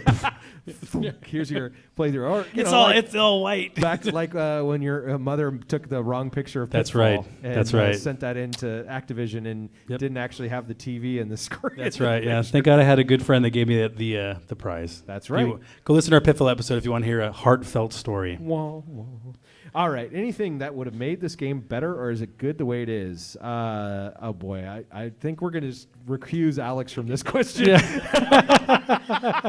All right. We'll start with you, Alex. What would have made this game better for you? You hoser. It's fine. I'm just giving you. Go. What would make it better? You know what, man? I don't know what would make this better, to be honest with you. I would have liked to have had a secondary action, I was thinking, as I was playing this game. It is interesting coming from the Atari, too, for myself, and playing this game, one of the first games, if not the first game you played in the Genesis, I'm like, really? You got 3 buttons and they only do one thing? That's what I was thinking. So the control, the original Genesis controller had 3 buttons on it, right? Yeah. And this is their their landmark game, right? Their character, and you make it with only 1 button. It only has Simplicity, baby. Simplicity. I get it, though. But I mean, you have a controller with 3 buttons. I mean, you're ahead of Nintendo at that point. Do something with those buttons. That's my whole thing. Like, it would have been nice to grab something and shoot stuff. That would, I think, would have made it. Did you use A, B, or C? It would have been nice to throw a bandana on. I use B. Shot like C. fireballs or something. Oh, C. I'm a B guy because it's right in that middle sweet spot. All right. I guess I wanted like a first-person shooter or something. Anything. You know what would have made this game better if it was a different game? If it was Super Mario World. Yeah. If it was F-Zero. Yeah. No. Would have made this game better for you, Zach? Very little, actually. I think the only thing I thought about was multiple routes, like we talked about. Like, it'd be cool if you could choose your own route. Like, I think Castlevania 3 was the last one we talked about, where like you finish a level, do you want to go, up or down? That would be kind of cool. And just take those caterpillar damn things out. That would make it much better. I don't know that there's much that I would say that make this game better, but I'd be interested to play this on different hardware to see what would happen without lags. Oh yeah. There's so many lags in this game, which are part of the game, which I get. But it'd be interesting to play. Like, what would happen if you played this on super smooth? Have you guys played the Master System? I think it's still pretty smooth. Yeah, it's not bad. The only time I see really slow down is like when you drop a bunch of rings. That's the biggest one. There's some other ones too. Yeah. But yes, this is a nitpicky thing, a small thing. I'm not saying, oh dear God, well, if they had just made the Genesis better, this game would have been. No, but I mean, it would. Wait. The Genesis had blast processing, Dustin. Okay, so it was very smooth and very fast. It's like a Vitamix. Blast with blast processing. All right, most important. Well, that was marketing. I always say most important question for this part, but it's kind of irrelevant. What's the score? How far did we get? What was the score? Reminding everybody on the score competition rules for Sonic the Hedgehog. We played on normal with the default 3 lives. The winner is the player who got the furthest, and the second is me or Alex. Probably Alex. If there's a tie, we'll take the highest score. You guys have an opportunity to take my probably 30 episode win streak down in front of a live audience here. So let's just spoiler alert here and say that well, not me, Mr. Genesis. Yeah, Mr. Genesis. No. He's angry from SimCity. Right? No, I wasn't going to beat him. So I was never going to beat him on this one. He's doing push-ups with his Meg Ryan video on the TV. I can do it. No, there was no way I would ever beat him on this game. Game that took you from the black and white to color. Right. There's no way I would ever beat him on this game. This is Zach's type of game. Right. SimCity was my type of game. I had a chance there. But what happened? I didn't cheat, so I lost. But no, I was never going to beat him on this game. Okay. And then what was it? 2 days ago, he put out, look at my video, and I went, yeah. I literally threw the controller. Like never all mind. The rings in the whole game, right? You broke the game. Alex, how far did you get? I only got to the second level in the marble world. Like, that's the fire one, right? So I got to the second level. I didn't take a picture or anything. I was over the game. That's fine. I was pretty upset. That's fine. I just got through Act 1, so you beat me anyway. Wow. Hey, all right. Nintendo wins. This is a game I'm not good at nowadays, and I need those guides and stuff. So You gotta pick it up next time. I don't really care. I mean, honestly, this is not a type of game I'm going to do well at nowadays. I could put in the 55 hours a week to do it, but This is recorded too. what? This whole rant you're doing right now, like I renting. could do it. I just have to. No, put I 55 couldn't. Ask me how long I played this game. More than me. All right. An hour and a half, maybe 2 hours. Yeah. Commitment right there. Commitment. Over the course of a few days and stuff. Yeah. I played it like 6 different sessions. That was about it. Okay. And then I did then I went back and I watched some YouTube videos and I was like, okay, I see what I did here. And then I went back. And I didn't watch any YouTube videos. I honestly didn't try on this game because I knew there was no way I was even going to get halfway as far in this one. Well, we're on the final boss here, so maybe I should talk about what people are seeing your here. playthrough. This is actually my playthrough here. This is how I did. My score is With his feet. No, not with my feet this time. So I think my first playthrough I got to beat the game, missed a couple Chaos Emeralds, got 100. Loser. Got 150,000 points. But last Sunday night was this. I just happened to be playing it and recording. This was the best Sonic game of my life. I've played this game, literally hundreds of times since the 90s. And I've never been able to get all the Chaos Emeralds. I ended up getting all the 6 emeralds, got 256,550 points.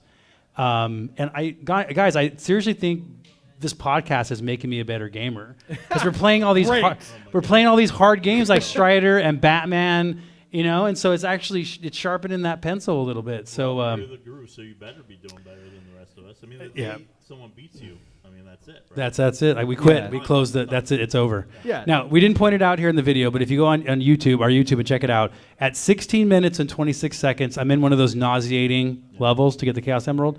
And there's like an exit. You can actually hit the exit and you lose. I don't know how this happened. I fell into the exit, but Sonic just bounced right out of it. And you could see it. He just pixel touching the pixel, the exit, boop, and just came. I have no idea what happened. So I got super lucky, and that led to me getting all the Chaos Emeralds, and away we go. So there we go. Yeah. For me, this episode was more about the memories because there's so many good memories about it. I don't have any memories of that. What? I don't have time to play the game. It's just No. I'm not. You know how many sessions I played? How many sessions? We're gonna start making a list. I am not making any excuses. There's no excuses. The picky gamer has picky. There's been no excuses here. There's been no excuses. Actually, three sessions. 3 sessions. Three sessions. Yeah. So and look at this, and here we go. Look at that. There's the ending right there. Yeah. All 6K. What do you guys think? Yeah. All right, there it is. I will say they did care about animals. In every Nintendo game, they're always killing an animal. They're always doing something. In this game is the opposite. Racing games, sports games, simulation games. We'll beat them. We'll beat them eventually. All right. But platformers, there's no chance. I actually do have a game that I'm just going to say it. Heck with it. One game that I'm actually afraid of playing. That we're not going to do it next. But Daytona USA. that would be. We 'cause need to I will find one. smoke If you you guys with know that one. where we can actually play I a will real smoke Daytona, all please of tell. you. I will destroy you in my green 4 car. It sounds a lot like SimCity, does it not? Hey. No, we should do Jeopardy. Because Alex Trebek's going to retire. Wouldn't that be perfect? That's pretty good. And it would be I like 80s Jeopardy because the questions would be from like the 80s. Oh, you're done. I You're would be done, like, son. that would You're be- done, son. Yeah. I am a trivia. Isn't that a good idea? You like that? I love it. There I we go. love it. All right. Done. That's it. End of the podcast. Last question. I'm going to start with Zach and I here. We know the answer. Would you play Sonic again? Heck yes. Yes. Spoiler, but I haven't. No, I'm interested. Would you ever play this game again? No. No. I'd rather play Metroid. I'd rather play Metroid. Yeah.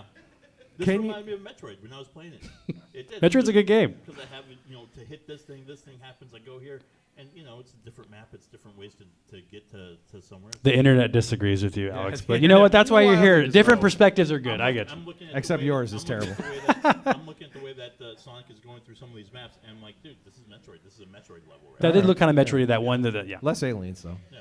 All right, we're getting towards the end here, so let's move on to this. It's time for this month's Crazy Collectible. Woohoo! All right, we're starting off here. Well, Sonic is such a big game, we couldn't hold it to just one Crazy Collectible for this episode. First up, I found a Sonic statue. This was used for promotional displays back in the 90s. It stands over 7 feet tall. And it's in pretty good condition considering its age. And it's a good representation of Sonic with big red shoes, a wry smile, arms folded impatiently. And the current asking price? $5,000. Look at that. That's what you get if you do the cast demos right there. Yeah, That's there you all. go. That's like the only difference. But you Big know, deal. hey, if you're able to get out to Central Texas, you can pick it up for free. Otherwise, really? I'd hate to even ask how much shipping is. There's certainly no Amazon Prime on this thing. Jeez, $5,000. $5,000 7-foot statue. Get it out there with your trailer. Okay. So Rudy over at the Retrofix here has got your Mario statue, which is cool. Which I run into every time I go into shop. What? Do you really? Wow. Rudy actually has the Sonic statue coming next week. Holy moly. Hey, come over here. Come here. Let's talk about it. Get back in the hot seat. It's still pretty warm. It's warm. Rudy. No, You've probably never heard of that before. Yeah. So What, are you $5,000 poorer now? Or? Actually, no. Because he's Rudy. Because of the circles that I run in with collectors, at you. I actually found out who owns that's $5,000 Sonic statue. I won't say his name, but yeah, him and I chatted for quite a bit. No. The guy on eBay for Wow, this isn't planned, by the way. We did not know this. This is crazy. yeah. Okay. This is real. So the guy he's in I think it's Carrollton, Texas. Yeah. And him and I. Blow it. Someone's gonna beat it to it. It's been up for a while, so I was able to negotiate a deal with him down to $3,500, and even that was pretty pricey. Yeah. But you get a Sonic statue, man. Yeah, exactly, and it's something I want Was this because. one of a kind type of situation. Well, that these made- were actually a set of 2. It was a Sonic and a Mario, Okay. Whoa. and the guy actually has both of them. He's a Mario collector, And you're only, okay, is he and holding on to the Mario one? I want the Sonic one. That's what I'm getting. You're gonna leave Mario in there? I'm leaving. Well, the guy. Well, I'm not doing a deal with him. So that's how the story started with me initially getting the lead on this, and then the guy who put me in contact with him, he actually has one of the Sonic statues as well. So these statues were used in Best Buys Yeah. during the Oh, cool. 1990s. Yeah. Yes, that's what they came. So that's early to promote Sonic the Hedgehog 1. Wow. Most of them don't exist. They are 7 feet tall, 4 feet wide, 12 inches deep. They are made of fiberglass. Well, Yeah. keep it clean. Well, exactly because because little I Sega have sign. because most people when they go online they see local pickup and then they say, oh well, I can't get that. It's too far away. You're too far. It's funny in this day and age, people still don't know about courier service. There you go. You know. Wow. So I gave the measurements to a courier East Coast, and it was about $475 to have it shipped from Texas to California. It's not that much. Done. It's not as bad as. $5,000 statue. Well, this thing, nobody's gonna drop $5K on that thing. That's why it's been sitting for as long as it's been sitting. Nevertheless, I would say probably about a week and a half, almost 2 weeks ago, I came across a mid-'90s Tails statue. Ooh. Yeah, not the derpy looking one, the good looking one. And it was quietly sitting at, I want to say like maybe 500 for quite a while. And then the final day of the auction, me and my arrogant self, I was like, oh, this thing isn't going to go past 800. I'll just put in a bid of 12. That thing shot up to 2,029 in like the last minute. I'm like, well, I'm out. Guess I'm not getting that one. I wasn't getting that one. But lo and behold, after doing that, eBay sends you this little notification that says, hey, we have something else you might be interested in. Yeah. And guess what it was? Another tail statue? No, I wish. No. It was actually a 7-foot Sonic. Oh, that okay. It gotcha. it popped up, but it was not on my. For some reason, didn't pop up in my alerts. I don't Wow. know why it was. Interesting. So it's weird. I searched it, and that one sat at It's been up there for a 500. bit, yeah. It sat at 500. Yeah. And then by the time it ended on the following Sunday, I had got it for a little over 12. All right. So that's Sonic. Wow. I was hoping to have it here in time for this. I Could was done talk- photo ops with it, you know. That would Well, have been. exactly. That means we have to come back and. Yeah, That's when's it the- going to arrive? What's the date? So the thing is scheduled to hit the Northern California terminal on the 21st. All right. After that, I'll arrange a delivery and it'll be brought over here, and then we're going to have it professionally mounted into the lobby. Wow. So people can come by and do photo ops with it. That's so cool. AFKxp, come on Well, down. That was completely random and Yeah. awesome. Love it. Thank you, Rudy, for sharing. That's so Absolutely. cool. That's why I love this segment. That's my favorite segment of the show. Yep. Get stuff like that. Yeah. I ran across it and I was like, yeah, this is pretty neat. And then Rudy's like, I have a story. Yeah. Yeah. We have another one, and I'm looking around. Is there anybody else that's going to say that they bought what we're about to talk about next? So, yeah, there's actually more crazy collectible stuff for Sonic. So, in 2001, Sonic held a 10th anniversary Sonic birthday event. Did you know about this, Rudy, before? No? Not really. So, they gave away a bunch of special items, including a Sonic Zippo lighter and a Sonic wine glass. Because when you think Sonic, immediately you think, right, Looking at this bonus level. with the staring at a lighter. These items are kind of crazy. But that same year, Sega also sold a Sonic statue, much smaller than the one you're talking about, a silver ring, and an etched cube. Now, these 10th anniversary items, like the big statue, they become sought after by Sonic collectors. Now, I'm not sure what these are actually selling for, because you know how eBay goes. But on a quick search on eBay, it turned up the wine glass listed for $1,000, the silver ring for $900, the crystal cube for $750. And so even if they're not selling for that much, that's still a pretty penny to pay for like that whole set, because somebody out there is going to want all of them. So maybe that cost you what, $2,500 maybe? Apparently, we should hang out with Rudy and know some people. That's right. Roll in those circles. I would not advise that. Well, that is a crazy collectible, Rudy. Congratulations, dude. Thanks for doing it. Thank you. Thank you. That's pretty I do this for the community. You do.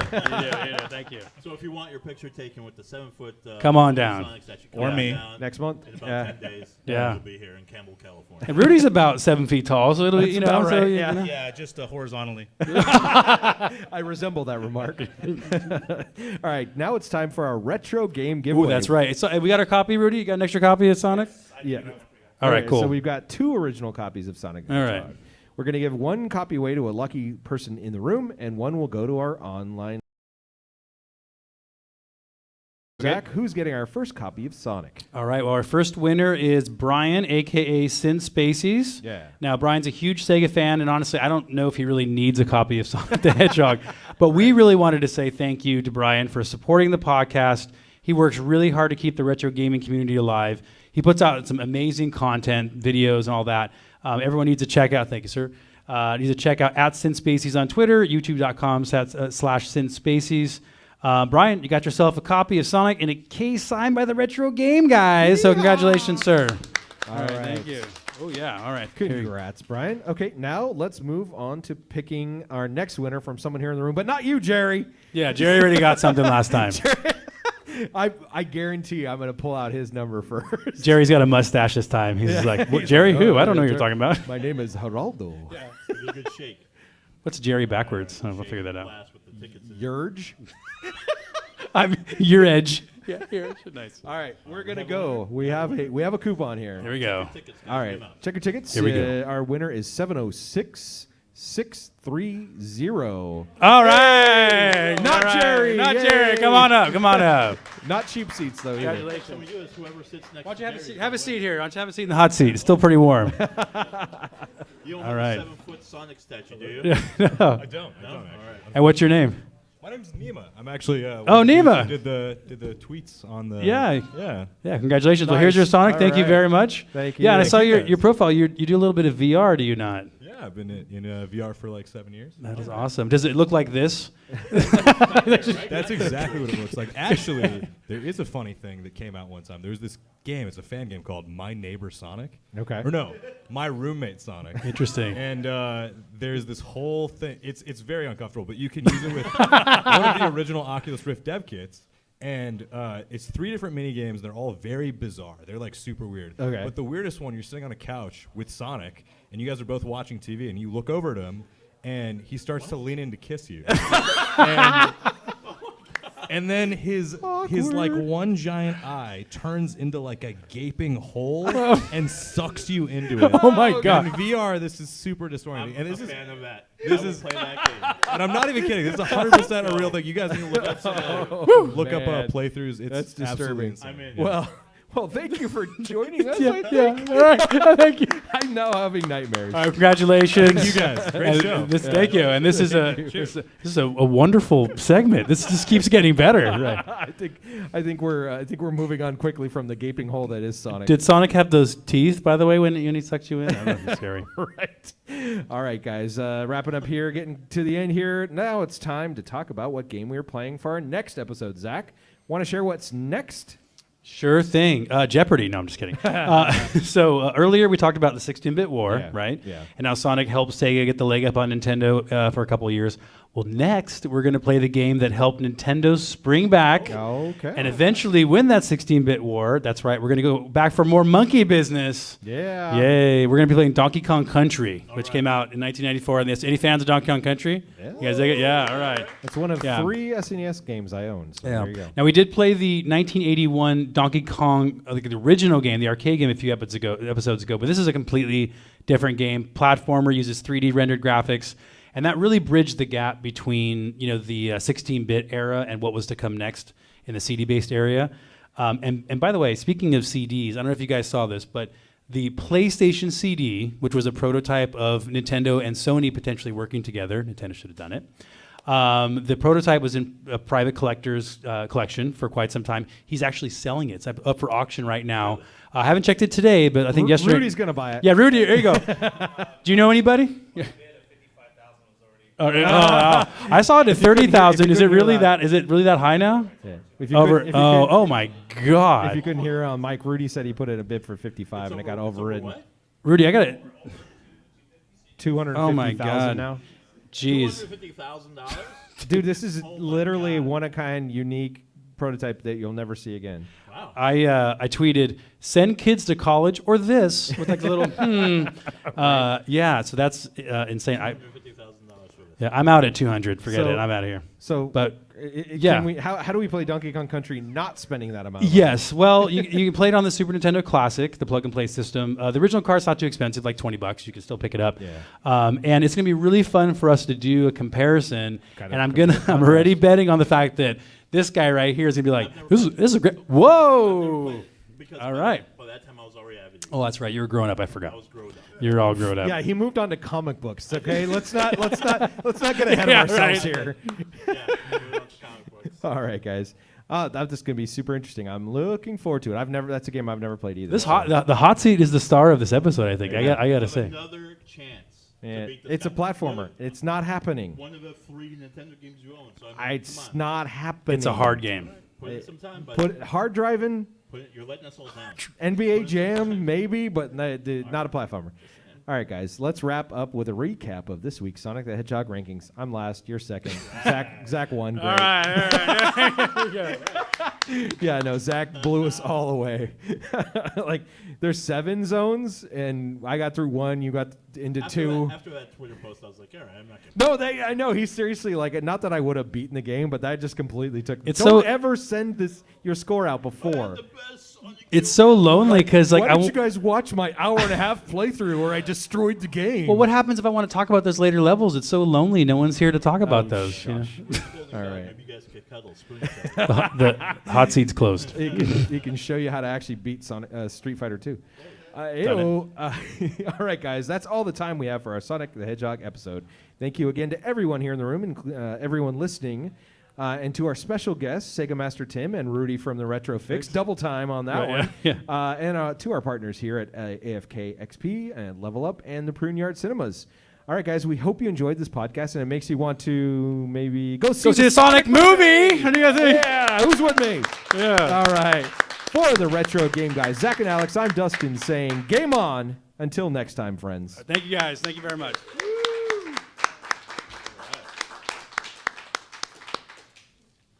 That's it. Good job, guys. All right, thank you. Congrats. Hey, it wasn't even quite 2 hours.